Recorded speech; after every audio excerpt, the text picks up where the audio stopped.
Godt, så blev klokken 2, og jeg har fået lov til at byde velkommen her til Wisehomes webinar om vores EMS-løsning. Vi satser på, at det tager i omegnen af en halv time. Hvis nogen af jer har spørgsmål undervejs, så er det i chatten, det foregår, så vil min kollega Anne holde styr på det og stille dem løbende. Mit navn er Mads. Jeg har været en del af Wisehome i 3 år efterhånden, og har tidligere været ansat i Gifokus, som Wisehome opkøbt for netop 3 år siden. Jeg sidder som serviceansvarlig og som hovedekspert på netop vores EMS-system. Wisehome opkøbte Gifokus for 3 år siden, blandt andet for at kunne kigge ind i muligheden for at tilbyde kunderne bygningsdrift og bygningsovervågning. Og jeg har fået lov til i dag at præsentere systemet, eller det vil sige, at jeg præsenterer i hvert fald nogle af funktionaliteterne. Systemet kan mangt og meget, men jeg vil præsentere jer for nogle af de essentielle dele af det, og nogle af de dele, som jeg ved bliver brugt mest. Så det er ikke et webinar, der skal afsløre en hel masse nyheder eller en hel masse nye funktionaliteter i systemet. Det er en intro til, hvad systemet kan, og hvad I kan bruge det til. De kunder, der har fulgt med fra Gifokus i sin tid, har naturligvis adgang stadigvæk til det her system. Men de kunder, der har været vant til at bruge Wisehome-systemer, vil i løbet af i år få muligheden for også at kunne få deres data vist på vores EMS-platform. Med det sagt, så tænker jeg, at vi bare hopper direkte ud i det.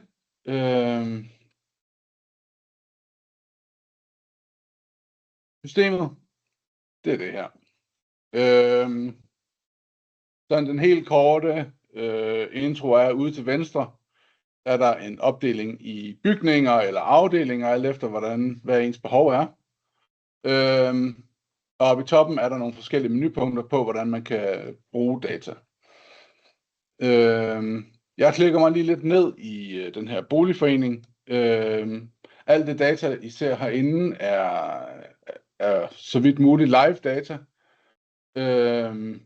Det er selvfølgelig anonymiseret i forhold til, hvor data oprindeligt stammer fra, men data er data, vi samler op ude i virkeligheden. Det er muligt at få opdelt sin ejendom alt efter behov. Det kan være i grupper eller i blokke, alt efter hvordan virkeligheden nu ser ud. Og til hvad der giver mening at få vist samlet forbrug for. Alt efter hvad man klikker på herude, så vil man heroppe kunne se forskellige samlede forbrugsvisninger. Her vil det være for hele blok 1, og hvis vi klikker ned på opgangen, så vil det være kun for de lejligheder, der ligger under opgangen.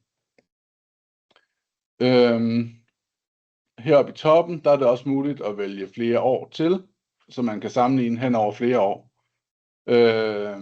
Det er også muligt at få det hele vist som eksempelvis sumkurver i stedet for, så man kan se, hvor man ligger i forhold til forbruget andre år på samme tidspunkt. Alle de data, der bliver vist herude i oversigterne, det er muligt at hente ned. Det vil sige, det er de data, der faktisk ligger hernede i bunden. Det er muligt at hente dem ud i et Excel-format, så man kan arbejde videre med dem i andre systemer, eller lave noget øvrig databehandling på det. Det er også muligt at hente nogle rapporter ud med mere detaljerede visninger eller andet. Det kommer jeg tilbage til lidt senere. På de enkelte lejligheder, der er det muligt at se, så snart vi klikker ned på en enkelt måler, så ændrer forbruget sig, eller visningen sig, så man kan se forbruget faktisk helt ned på timedata. Det er muligt at ændre visningen, enten ved at klikke sig frem og tilbage på de pile, I kan se her til højre og venstre. Så kommer man ned til at have dagsvisning til venstre og timevisning til højre. Og hvis vi klikker den anden vej, så er det muligt at komme helt ud og se i årsvisninger og månedsvisninger ved siden af. Hvilket gør det nemt at sammenligne, se om forbruget stikker af i den ene eller den anden retning på den enkelte måler. At kunne gå ned på timedata på vandmålerne især er rigtig givetigt i forhold til, hvis man skal undersøge, om der er konstant forbrug eller anden uregelmæssigheder, timer, hvor der er meget højt forbrug i forhold til normalen. Det er muligt at lave sammenligninger. De ligger herovre. Her sammenligner den alle de lejligheder, der ligger i opgangen, og viser, hvilke lejligheder, der har brugt henholdsvis mest og mindst. Så det er nemt hurtigt at få et overblik over, hvem er det, der bruger meget vand, hvem bruger lidt vand, er der noget, der stikker helt af. Og der kan være mange grunde til det, at der bliver brugt meget vand i den ene, og ikke så meget i den anden. Men forbruget, eller visningen her, giver en nem overblik på, hvilke lejligheder, der kan være udfordringer i. En anden mulighed for at se forbrug, det er vores afkølingsvisning.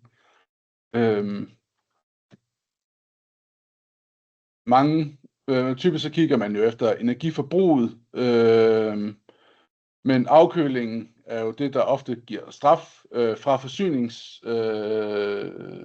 fra forsyningerne, alt efter hvor godt eller hvor dårligt man nu afkøler sin varme. Eksemplet her, der er der virkelig ringe afkøling.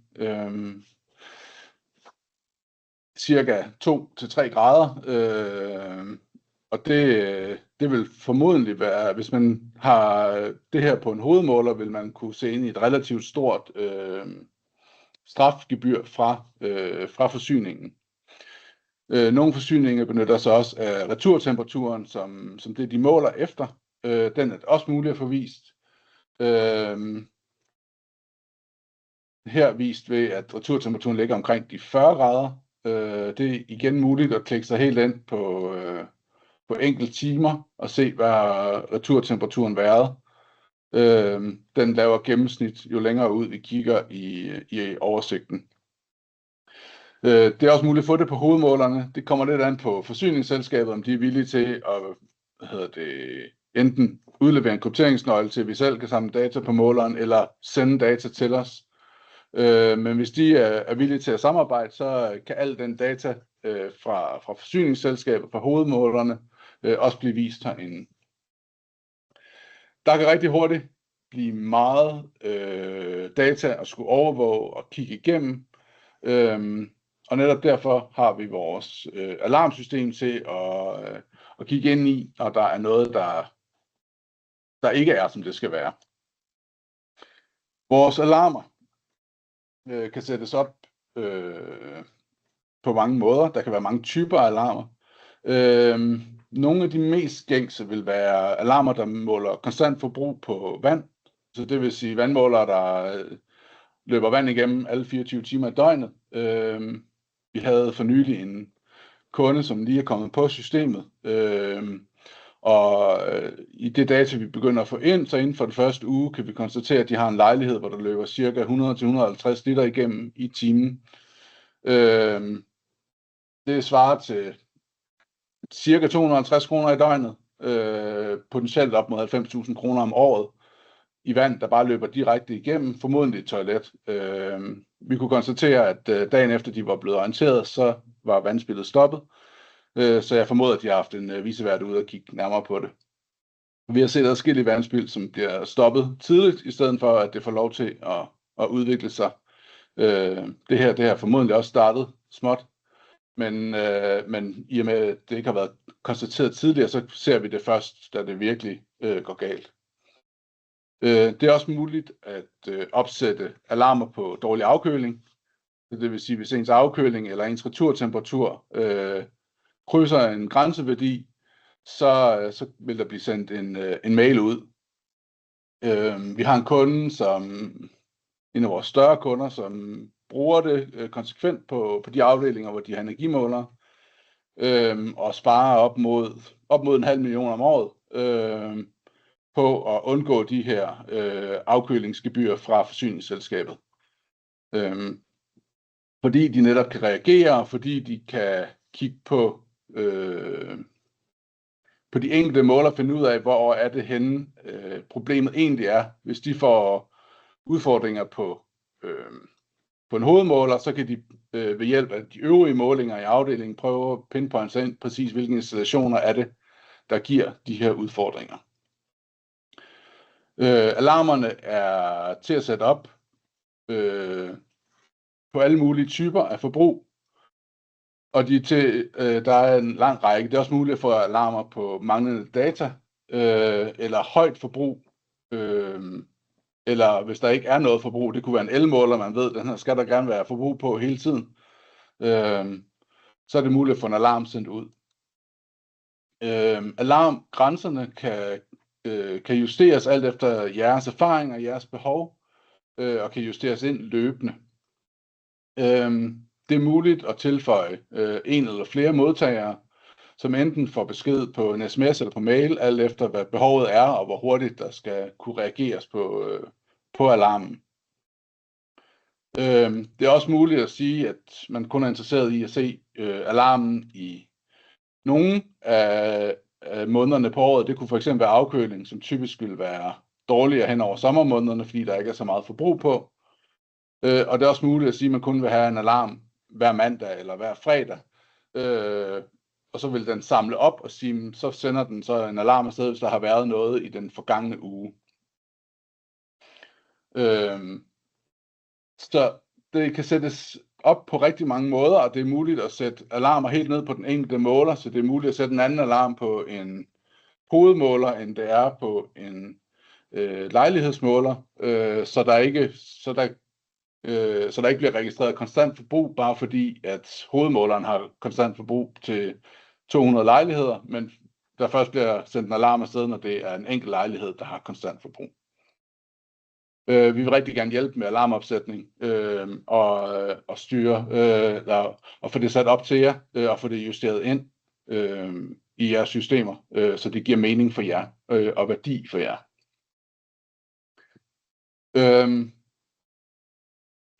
Som nævnt tidligere, så er det muligt at trække data ud på flere forskellige måder. Vi har en lang række rapporter, som både kan give periodeforbrug, det kan give nogle oversigter over præcis hvilke målere der er herinde. Den her liste er længere end de fleste af jer vil se, fordi jeg har adgang til lidt flere rapporter, end de almindelige brugere har. Men det er muligt at få kvartalsrapporter, afkølingsrapporter, fejlstatus på målere, få det trukket ud og få et overblik over standen på ens målerpark. Hvor meget fejler, hvor meget har vi ikke lige hørt fra, hvilke alarmer er der blevet sendt ud fra systemet den sidste måned og lignende. Så det er muligt for jer at få det ud og kunne arbejde videre med det i andre systemer. Der findes også et API, som det er muligt at tabe op imod. Så det vil være en mulighed for jer, hvis det skal køre automatisk igennem over i andre systemer eller rapporteringssystemer, I har behov for. Der findes også en energirapport herinde. Det er muligt at opsætte både budgetter, opsætte priser på enheder på varme og el osv., opsætte CO2 ekvivalenter for en megawatt-time varme, eller hvad der nu er behov for herinde, og bruge de tal til både visningen i systemet, men også at trække ud i eksempelvis en rapport herindefra. Men det er ikke kun muligt at få data ud og fra, det er også muligt at få data ind på rigtig mange forskellige måder. Vi har en integration op mod Energinet, så jeres hoved-elmåler er det muligt bare at få ind og få timedata på, uden at I skal stå og aflæse det manuelt, eller vi skal have andet netværksudstyr op. Danfoss Lean Heat Monitor, Ready, eksporter fra jeres lokale forsyningsselskab. Ja, der er mange muligheder for at få data fra andre kilder, end de måler, som vi lige har sat op. Og hvis I har andre systemer, som I har data fra, og godt kunne tænke jer at få eksporteret over det her, så er vi også meget villige til at indgå i en dialog om, hvordan vi får det op at stå bedst muligt. Så I kan bruge systemet herinde til alarmer eller til forbrugsovervågning. For vores egen data, så er vi i gang med at udvikle en fælles datahub for det data, der har ligget i Keyfocus i sin tid, og for det data, der ligger som Wisehome historisk er samlet op, så alt data, der bliver brugt til regnskaber, nu også skal bruges til bygningsdrift og nem forbrugsovervågning. Så vi forventer, at i løbet af i år, 2026, så vil det blive muligt for alle eksisterende Wisehome-kunder også at kunne få deres data vist her i systemet, og derved også kunne lave bygningsdrift på præcis de samme data. Det er sådan den helt korte gennemgang af de funktionaliteter, som vores MS-system kan. Hvis der er nogle spørgsmål, så må I stadig gerne bare stille dem, så skal jeg prøve at svare på det, jeg nu kan. Og ellers er jeg også altid velkommen til at række ud, stille spørgsmål til funktionaliteter, eller priser, eller uddybning af noget af det, der er blevet vist. Så vil vi rigtig gerne arbejde videre med jer.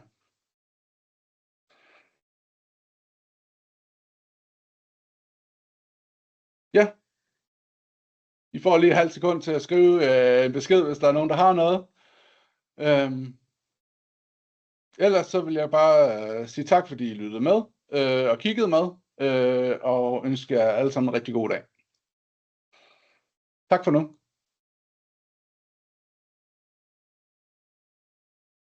Ej, der kom.